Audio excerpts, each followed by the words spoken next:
Hey, what's going on, everybody? So in this video, we're going to be taking a look at Boba Fett from Tython. So I'm pretty excited for this figure. I have the whole wave here, and one of my subscribers asked me if I would start with Boba Fett because he was kind of concerned about just how brown the cloak is, and it is brown. It's not black, it's brown, which is incorrect. It was black in the show. I don't know why they went with brown, but yeah, it's brown. But as you can see, it comes in the Galaxy packaging with the artwork on the side. Through the window, you can see Boba in his brown cloak. Comes with a gaffy stick, comes with a cycler rifle. You got Star Wars The Mandalorian there, Boba Fett Tython, and then Star Wars Black Series up top. On this side of the box, the front window wraps around, and you got Star Wars Black Series again down there. And on the side with the artwork, you got a good-looking picture of Boba Fett. There's a small window on the top of the box. On the bottom, you got the barcode and all this crap that no one ever reads. And on the back, you got the same picture as the side. You got a fairly lengthy bio in 5 different languages. Boba Fett is number 16 in this little Mandalorian wave. And then down here, you got some more stuff that no one ever reads. I'm going to get Tython Boba Fett open, and let's take a look at him. All right, so I got Boba Fett from Tython open, and let's just get a good look at him. So we'll start up here with the face and head. And this face is pretty good. The eyes, the nose, the mouth, the skin tone, everything looks pretty good. The scars are there. In certain light, they're kind of hard to see, but overall, I think they did a pretty good job. Got some scars going on over here. The top is smooth, but this right here looks pretty good. It's a little shiny, especially in this light. It's a little shiny, but I think they did a pretty good job with the sculpt. As far as the expression, I don't know, he kind of looks a little sad, but it's still a pretty good looking face. But the ears are fine. The back of the head, like I said, is very smooth. Not much going on back there, but I don't know. Overall, I think they did a good job. All right, so next let's take a look at this robe. So it is brown. In the show, it was black, or at least darker, right? Much, much darker than this. I'm not sure why they went with this color, but you got some little worn and little tattered edges all around sleeves here on the bottom, around this hood, and that's what the back looks like, just more of the same. I kind of wish they would have made this out of the same material that the Tusken Raider's cloak is made out of, because that is a great material. It feels good, it lays nice. This is what we got though. But this hood is impossible. It is massive. Yeah, that just looks ridiculous. Yeah, this hood is just way too big. I don't think I'll ever pose him like that. I'm not sure why. I don't know who's in charge of the robes, but they need to be just let go. And this looks terrible. But you can fold it outside like that. Fold these edges down and just really kind of tuck that in back there. And it's not terrible, right? But with the hood up, it just looks silly. All right, so enough on the robe. We know it's the wrong color. It looks okay, but it's the wrong color. The hood is kind of goofy. But let me take the robe off, and let's get a good look at what's going on underneath. So put his arms up, and you can pull. Right, pull, yep, pull. There we go. All right. So that is what he looks like underneath. And this looks pretty cool. I mean, got a pretty cool texture going on up here. The collar is a very nice sculpt. I can tell that the collar is going to get in the way of any kind of head movement. This thing kind of sticks up a little bit, but it does look good.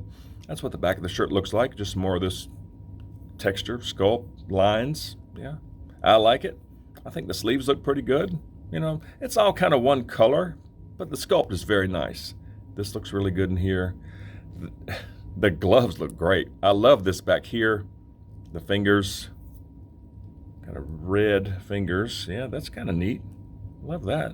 And this belt, pretty plain. Got a brown strap going up there. All these shells look good. Yeah, those are nicely done. And then coming around. So he has a holster, but there's no pistol for the holster.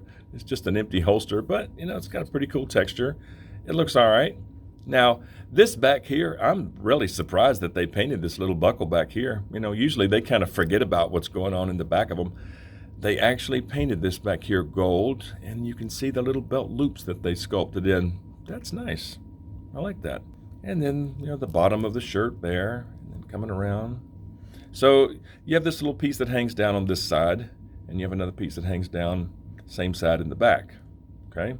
And it's kind of, tattered and worn on the end. Looks pretty good. Pants. Great wrinkles on the pants. Nice poofy pants. Yeah, it's a nice sculpt. And then the boots, kind of gray and brown. Nice looking boots. Shoes, whatever you want to call them. Yeah, they look pretty cool. So it looks pretty good underneath. It's too bad you're not going to see it that often if you have the robe on. Oh, and another thing, I'm surprised they made it, well, it's sewn right here. It would have been nice to have the robe open up here. That way you could see a little more of this. So if you have the robe on, you're going to have to kind of open it up down here if you want to see this belt with all these shells. But yeah, this does look pretty good overall, I think. And now that we have the robe off, let's look at articulation. So you do have some side to side at the head. And like I said, the collar kind of does get in the way. You do have, well, he can look down that much. He can't really look up much at all. The back of his head hits the collar. And then you have a little bit of tilt. Yeah, you got some side to side at the neck and some front and back at the neck. The tilt, it's still there despite this collar. I'm kind of surprised. The arms get up that far and they can rotate around. He does have some pretty good butterfly joints, but they're kind of blocked by the sculpt of this shirt around the shoulder. But he does have butterfly joints. He has single jointed elbows that get up to there. There's a swivel at the elbow, a swivel at the wrist. There's an up and down hinge on the right and a side to side hinge on the left. So in the midsection, he's a little tight. You have a little bit of swivel. You have a little bit of crunch. Well, he can go back that far. And you got a little bit of side to side. And of course, this front little flap will flex up and the legs can get up to there. And this holster really doesn't affect legs out too much, so they go out that far. They only go back to about right there. There's an upper thigh swivel. You've got single jointed knees that get up to there, and the front of the pants kind of hangs down to cover the knee joint. So there's a swivel at the knee joint, and there's also a swivel at the boot. Feet go down that far. They don't go up much at all. And you've got some swivel at the ankle. And as far as accessories, there's a look at the cycler rifle that he comes with. Brown and gold. Got some really, really nice detail all in here. I mean, this looks great. Got a scope on top. The strap has a little snap there. That's kind of neat. Stock looks pretty good. That's what the other side looks like. Kind of more of the same. Not as much going on in here as this side, but pretty cool rifle. Got a little notch up there. That's kind of cool. And then have these little gold bands around the end of the barrel. Yeah, that's a pretty cool rifle. I like it. And there's a good look at the gaffy stick. It's brown and gold. And you got some really good detail up here for the Bantha toothbrush end. That looks really, really nice. Yeah, it's on both sides. Looks really good.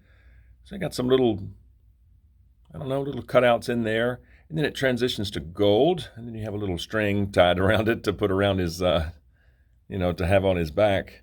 It looks pretty good. And as far as the color on these, I was starting to second guess myself, but I did find a shot of the last scene of the first episode of the second season of The Mandalorian.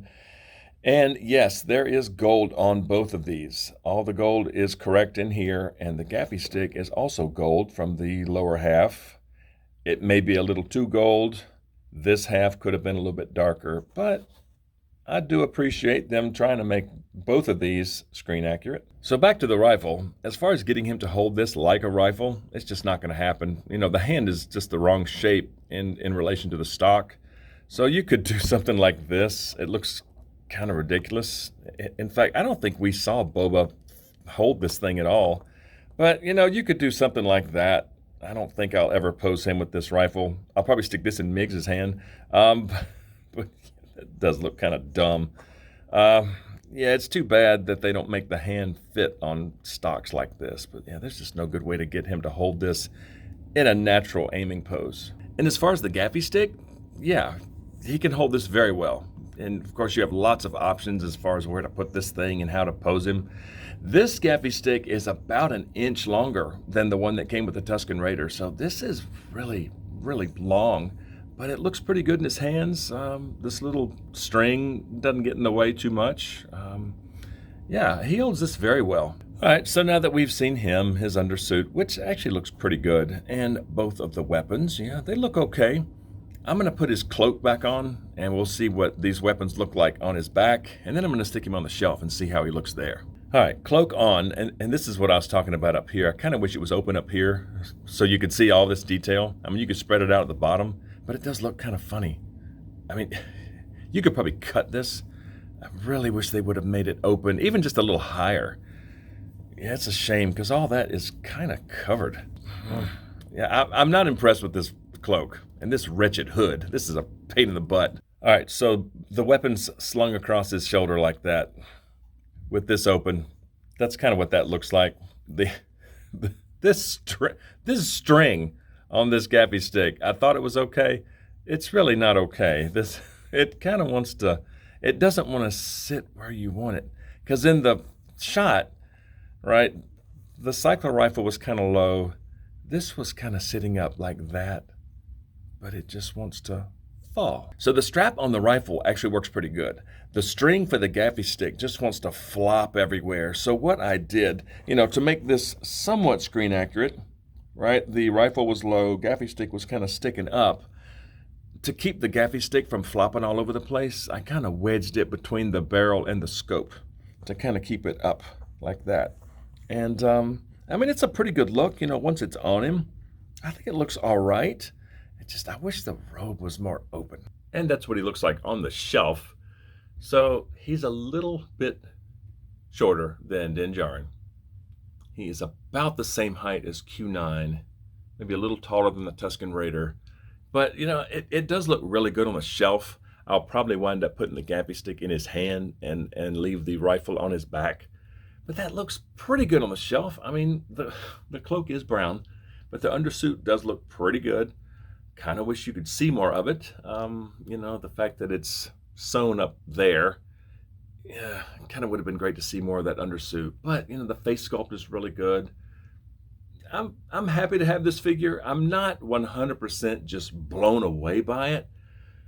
It could have been much better, but I'm still happy to have it. So yeah, I'll probably have him posed something like this. I mean, just holding the gaffy stick and just have the rifle on his back, and this hood will just piss you off. I don't know what I'm going to do with that. That thing is just annoying. But overall, it is a cool figure. I mean, after all, this is how we were reintroduced to Boba Fett after 40 years. So it's still a cool look for him. They could have done better in certain areas, with this cloak. I don't know if this string, I still don't know what to think about this string. I mean, it sort of works. At the same time, when you try to sling it on his back, it kind of wants to flop everywhere, so I don't know. Like I said, I'll probably just keep him like this. I think they did a pretty good job with the face. I mean, that's a nice Tamara Morrison face sculpt. The scars look pretty good. How it's kind of, a different shade right there. The eyes, the mouth, everything looks really good on this face. I think the weapons are pretty cool. I mean, great looking cycler rifle. I mean, that's really pretty. The gaffy stick is pretty cool. I mean, again, I don't know what to think about this string, but it kind of works. But it's such a cool look for Boba. And I'm still happy to have the figure. But share your thoughts below. I would love to hear from you guys, and let me know what you think of Tython Boba Fett. And if you like videos on Star Wars The Black Series, please consider dropping a like on this video, subscribe to the channel if you're new, and please turn on notifications because I'm always posting something. I would certainly appreciate it. And I just thank you guys so much for watching, and we'll see y'all next time.